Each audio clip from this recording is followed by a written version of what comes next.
প্ৰশ্ন 4 এপিৰ n-তম পদৰ সূত্ৰটো কি অৰ্থাৎ এপি মানে হৈছে এৰিথমেটিক প্ৰগ্ৰেছন বা তোমালোকক মই লিখি দিছো সমান্তৰ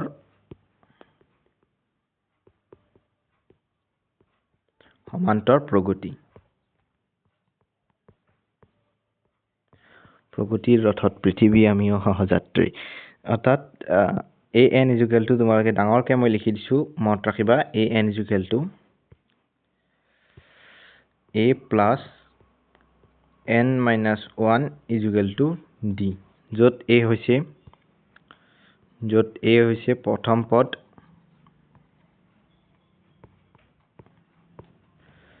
d হৈছে সাধাৰণ অন্তৰ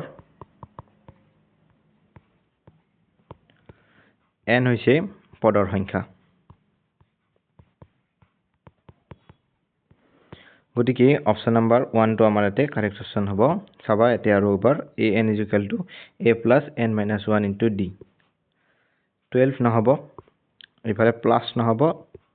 ক্ৰসও নহব গতিকে option number a is the correct choice for the given question সকলোকে ক্লিয়াৰ তো থ্যাংক ইউ